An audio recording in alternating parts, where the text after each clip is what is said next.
여러분 안녕하십니까? AI 앵커 박희붕입니다. 주간 종합 뉴스 시작하겠습니다. 첫 소식입니다.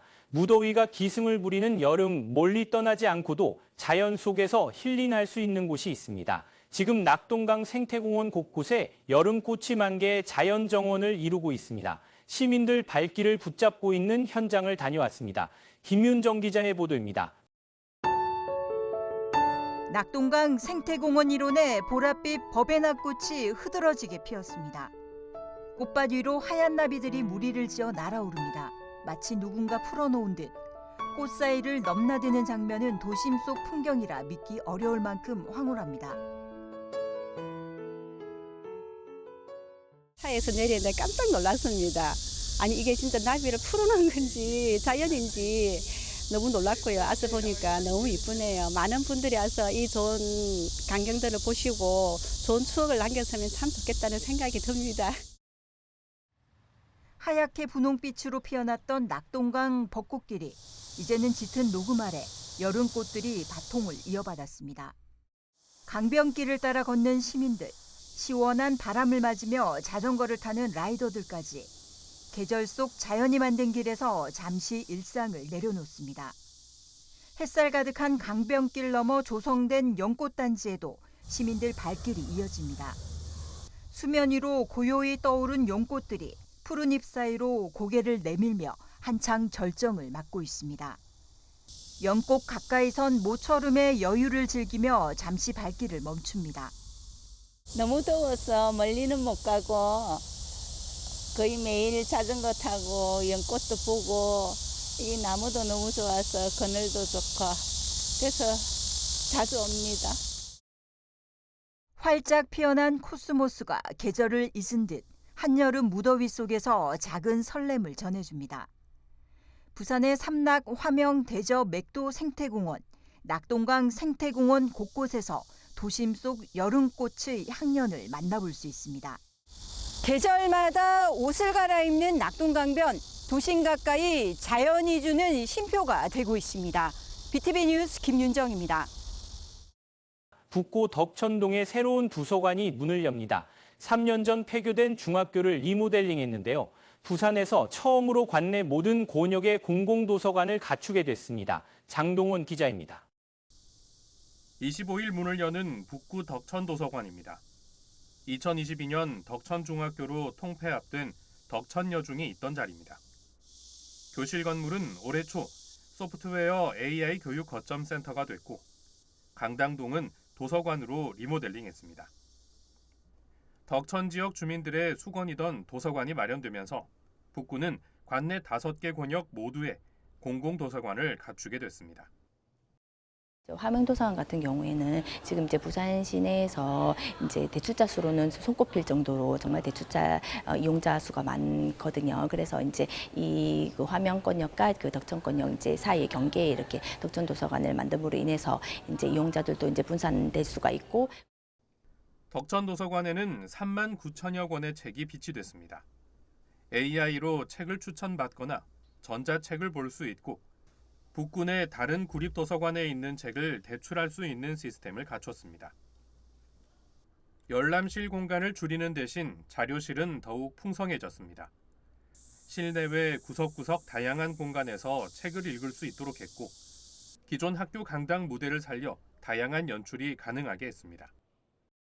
공부하는 분위기의 도서관이었다면 이제 이 덕천 도서관은 사실 그 어린이 복합문화공간 들락날락과 함께 조성을 해서 좀 그 자라날 미래 세대를 위한 복합문화공간으로서 새롭게 탄생을 하였습니다. 보시다시피 여기 콘서트홀에서 이제 여기 도서관 안에서 이렇게 강연과 공연도 할 수 있는 그런 복합문화공간으로 자리 잡게 될 것 같습니다.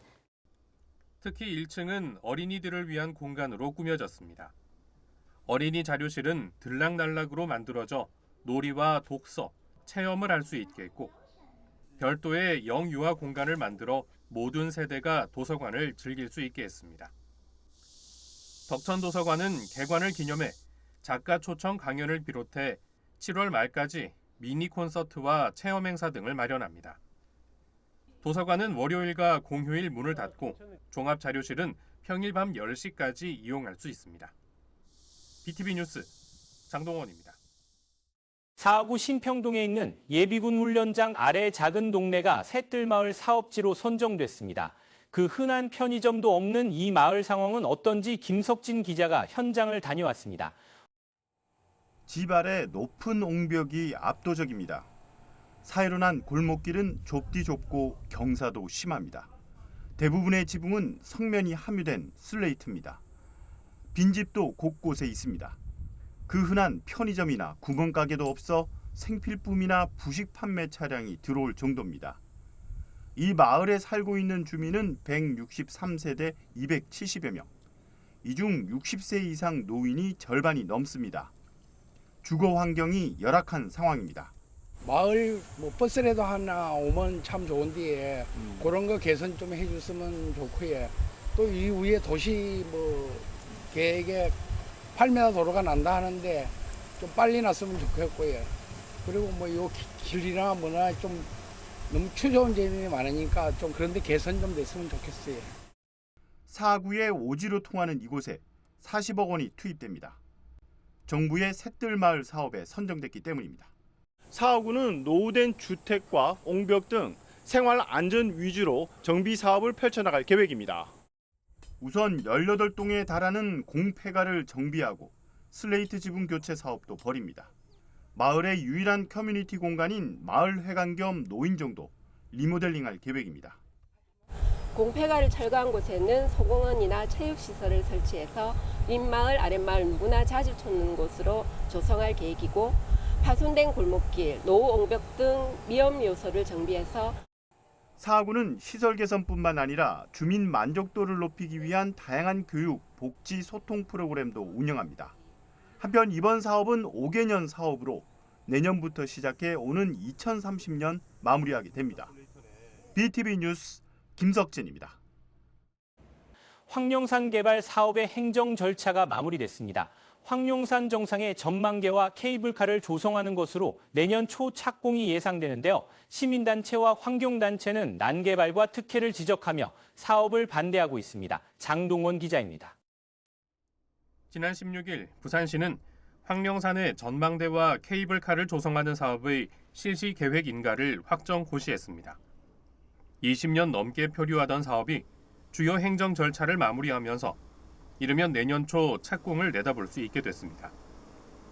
시행사인 대원플러스는 황룡산 정상에 125m 높이 전망대를 조성하고 360도 파노라마 전망창과 역사 전시관, 미디어 아트 시설을 갖출 계획입니다.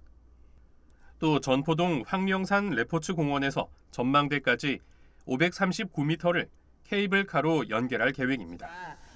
시민단체와 환경단체는 반발하고 나섰습니다. 황룡산 난개발 즉각 백지화하라. 황룡산 지키기 범시민운동본부는 부산시가 개발업자보다 더 개발업자 같은 행태를 보인다며 일방적 난개발을 추진하고 있다고 지적했습니다. 황룡산 같은 시민의 허파에 더 이상 손대지 말라는 것들입니다. 시민들이 그동안 무상으로 출입하던 이용하던 그런 곳이었습니다만 이제는 돈을 줘야만이 출입할 수 있는 것입니다. 그 공간을 부산시와 개발업자는 부산의 관광을 활성화시키는 곳이라고 말하고 있습니다. 정말 기만적인 행위가 다름이 아닙니다. 또 전망대와 지상파 방송사 송신탑과의 전파 간섭으로 수만 명이 난시청을 겪게 되고 재난 방송 등에도 차질이 생긴다고 꼬집었습니다. 여기에 더해 부풀려진 경제성 등 제2의 스카이캐슬이 될 것이란 우려입니다. 20년간 표류한 데는 이유가 있습니다. 결코 장밋빛 청사진이 아닙니다. 민간 사업자 주도로 공공성이 아닌 사적 이익을 최대화시키는 방향으로 짜여진 사업계획. 특혜 의혹만 난무합니다. 흉물이 된 스카이돔이 보여주듯이 과대평가된 경제성 효과와 시민도 모르는 일방적인 추진, 그리고 TV 전파 방해 문제, 부실한 환경평가 등등 해결되지 않은 문제와 과제가 여전히 남아 있습니다. 황룡산 전망대 사업은 2004년 한 차례 무산됐고 2012년과 2017년에도 추진되다 시민환경단체 반대로 백지화된 바 있습니다. 시행사는 전망대와 스노우캐슬을 잇는 2.2km 2단계 케이블카 조성을 계획했지만 부산시가 재심의 결정을 내렸습니다. 계획을 보완해 재심의를 신청할 계획으로 황령산 개발 논란은 계속될 것으로 보입니다. BTV 뉴스 장동원입니다.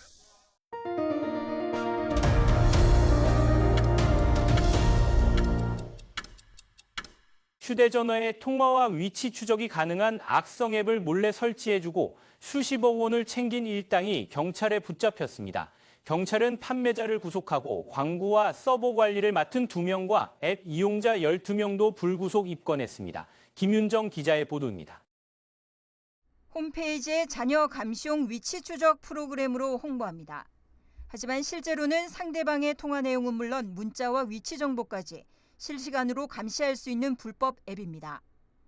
휴대전화에 악성 앱이 설치되면 피해자도 모른 채로 통화 녹음은 물론 문자 메시지와 실시간 위치까지 데이터가 탈취되면서 정보를 실시간으로 훔쳐볼 수 있습니다. 피의자가 운영하는 서버에 저장되면 언제든지 내려받아 다시 청취할 수 있게 했습니다. 휴대전화 불법 감시 앱을 판매하고 앱 아이콘이 보이지 않도록 몰래 설치하는 방법 등을 알려주는 방법으로 수십억 원 상당의 부당 이득을 챙긴 일당 3명과 앱을 이용해 불법 감청한 이용자 12명이 경찰에 붙잡혔습니다. 경찰은 추가 이용자가 더 있을 것으로 보고 조사를 이어가고 있습니다. 실제로 이제 판매자의 광고는 자녀 감시용 위치 추적이지만 실제적으로는 배우자나 연인의 외도를 감시하는 게 주 내용이고요. 그런 구매 의도를 가지고 이용을 했다고 보시면 되고요. 판매 일당이 지난 2019년부터 6년 동안 불법으로 수집한 정보만 위치 정보 200여만 개, 통화 녹음 파일은 12만 개에 이릅니다. 범행으로 벌어들인 수익금만 27억 원에 달합니다.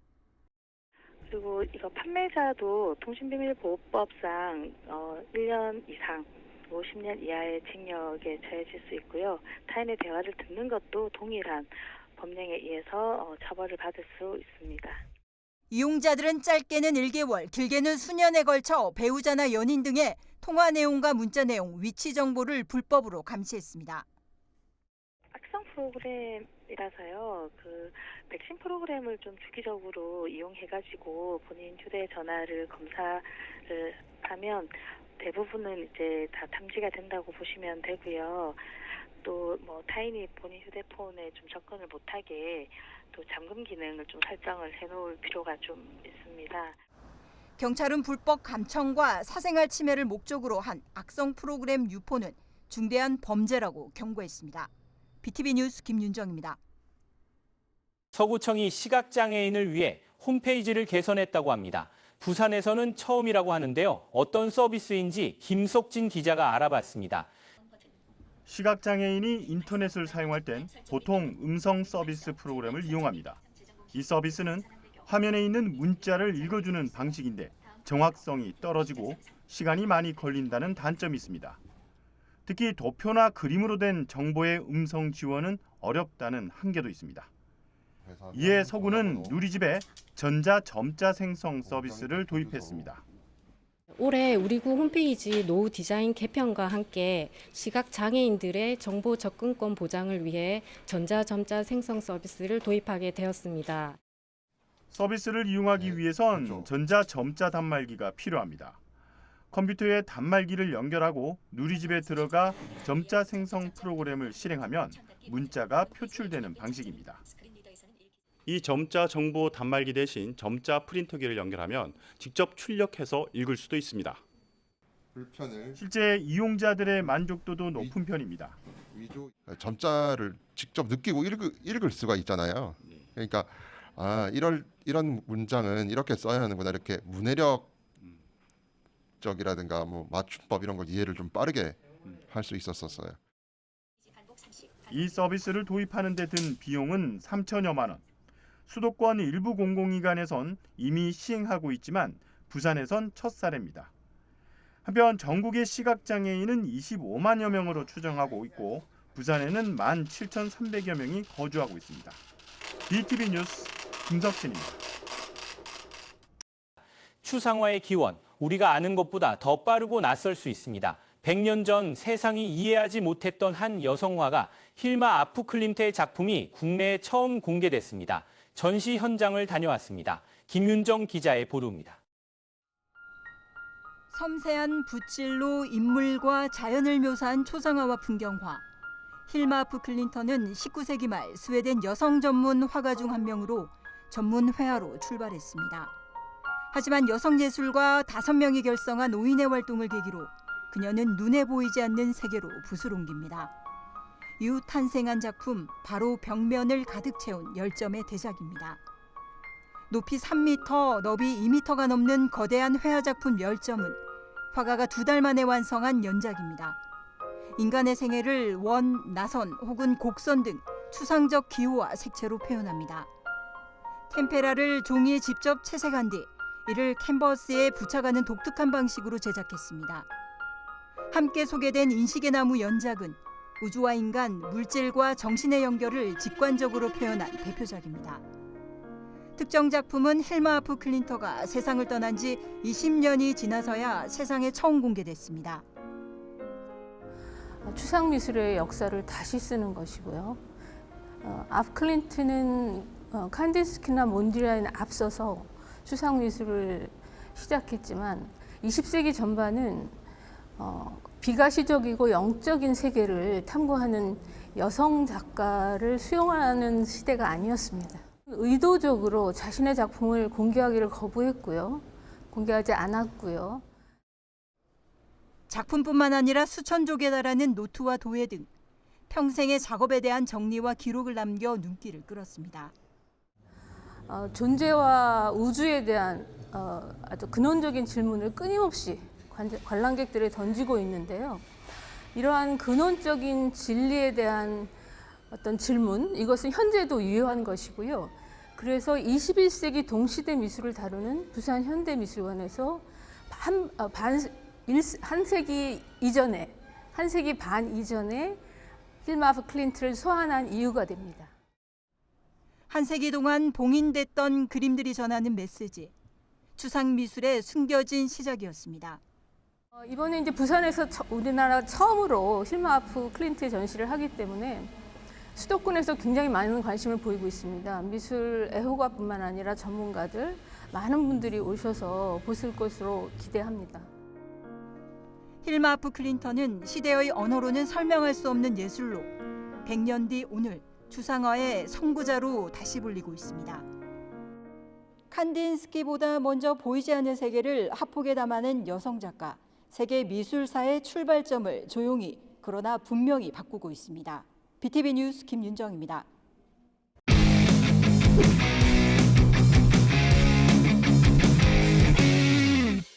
스포츠로 하나 되는 대한민국 제106회 전국체육대회 위클리 시작합니다. 올해 부산에서는 전국체전과 전국장애인체전 두 개의 큰 스포츠 축제가 함께 열립니다. 그렇다면 두 대회가 한 도시에서 함께 열리게 된 건 언제부터였을까요? 알고 보면 더 재미있는 전국체전 이야기 소개합니다. 전국체전과 전국장애인체전 두 대회가 같은 도시에서 함께 열리게 된 건 지난 2015년부터입니다. 그 전까지는 각각 다른 지역에서 개최되면서 관심과 지원도 분산될 수밖에 없었는데요. 장애인과 비장애인이 하나의 무대에서 더 큰 감동을 나누기 위해 이른바 한도시 연속 개최 방식이 도입됐습니다. 전국체전이 단순한 스포츠 행사를 넘어서 평등과 포용, 연대의 상징이자 진정한 통합의 축제로 자리 잡은 이유입니다. 2025년에도 다시 한번 모두가 하나 되는 멋진 축제 기대해봅니다. 하지만 스포츠는 선수들만의 무대가 아닙니다. 시민들이 함께 할 때 진정한 통합의 축제가 완성되지 않을까요? 그런 의미에서 전국체전과 전국장애인체전 D-100일을 기념하는 이색 행사가 펼쳐졌습니다. 그 뜨거운 현장 지금 만나보시죠. 2025년 부산에서 25년 만에 다시 열리는 제106회 전국체육대회와 제45회 전국장애인체육대회. 그 개막을 100일 앞두고 사직 야구장이 먼저 뜨겁게 달아올랐습니다. D-100일 행사는 시민 참여와 현장 체험을 중심 키워드로 삼아 준비했습니다. 사격, 조종 등 전국체전 종목을 직접 체험할 수 있는 종목 연계 프로그램과 타투 체험, 인형 뽑기, 퀴즈 대회와 같은 참여형 부대 행사, 그리고 드림아이의 치어리딩 퍼포먼스 등으로 누구나 즐기고 참여할 수 있는 구성으로 마련했습니다. 시민들이 자연스럽게 스포츠와 전국체전을 접할 수 있는 계기를 만드는 데 중점을 두었습니다. 모이자 부산으로 펼치자 화합체전. 이번 행사는 부체전의 의미를 시민들과 함께 나누고 전공 개최를 위한 응원의 물결을 만들기 위해 열렸는데요. 현장에는 체전 주요 종목과 관광지를 소개하는 전시부터 구정, 사격, 야구, 소프트볼 등 다양한 구기 운동의 체험, 체전 놀이터와 포토존까지 남녀노소 누구나 즐길 수 있는 축제의 장으로 꾸며졌습니다.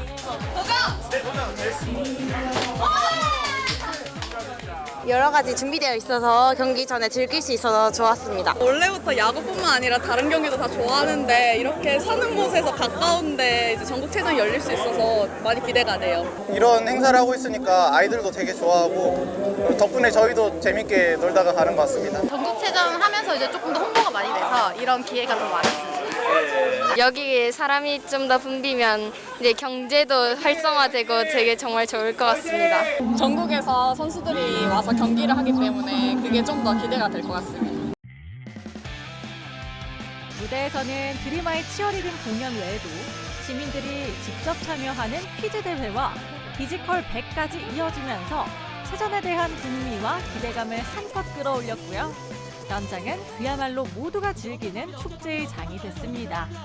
올 가을 펼쳐질 전국체전과 전국장애인체전. 이날의 응원처럼 모두가 하나 되는 뜨거운 감동의 무대로 완성되길 기대합니다. 부산 전국체전! 전국체전 선수단 다치지 말고 선수분들 열심히 하세요. 부산 전국체전! 2025 부산 전국체전 2025 전국체전 화이팅! 화이팅! 화이팅! 화이팅! 화이팅! 화이팅! 화이팅! 전국체전은 단순한 스포츠 이벤트를 넘어서 함께 살아가는 사회의 가치를 담은 무대입니다. D-100일을 지나면서 체전의 열기가 더욱더 뜨거워지고 있는데요. 여러분의 관심과 응원이 가장 큰 힘이 된다는 거 알고 계시죠? 더 많은 관심과 응원 보내주세요.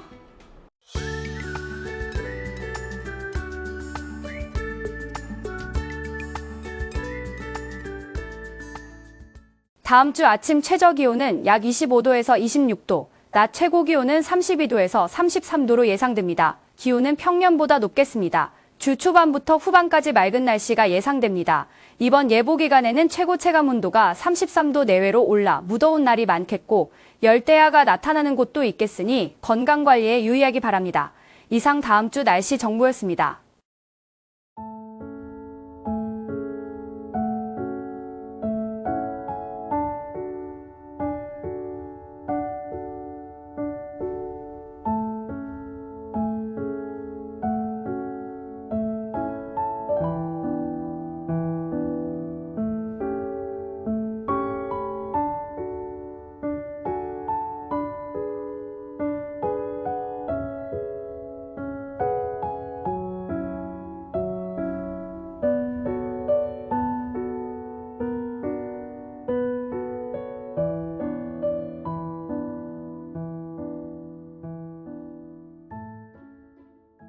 이상으로 주간 종합 뉴스를 마칩니다. 시청해주신 여러분 고맙습니다. 채널 BTV